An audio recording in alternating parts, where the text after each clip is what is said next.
בודק, אבל לא להקסים. גיא, אני שלם. דפקת שם את הופעת חייך. אני נכנס לסופר, בסופר ילדה אומרת, אבא, רואה בטלוויזיה.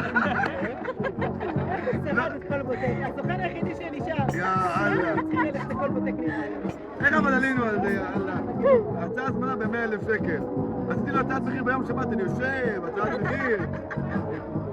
יום ראשון מתקשרים אליי, אלוני, אומר לי, אל תעשה כלום, תבוא למשרד. רואים אותי ואת גיא, שני אחד על השני ככה. קרינה, לחיים!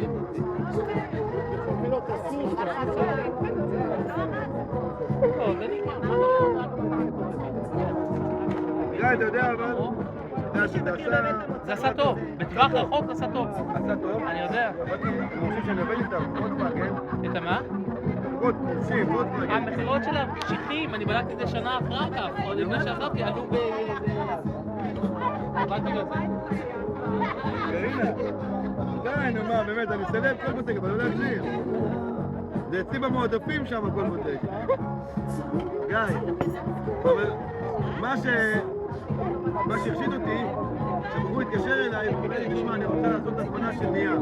מה זה, הזמנה שנייה? הזמנה של נייר, עשינו מדבקה של ביר.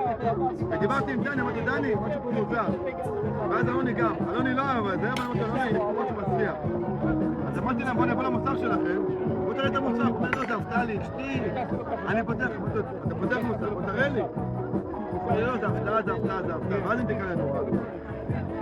אתה יודע שהם רצו לצלם את הקטע שאנחנו כאילו מוכרים נייר עם מדבקה של ביר.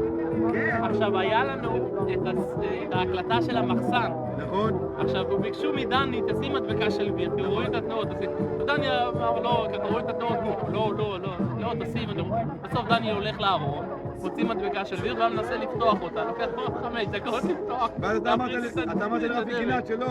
אמרתי לו, תשמע, אם אתה שם את זה, אני מראה את הקטע הזה, זה הקטע כזה דבילי. ואז הוא הוריד את כל הקטע הזה. אבל מה שהרשיד אותי באמת שהמוסך, אמרתי לו, בוא תראה את המוסך. שמה? אמרתי לו, אומר לי, פותח, פולקסווגן. ביי ביי.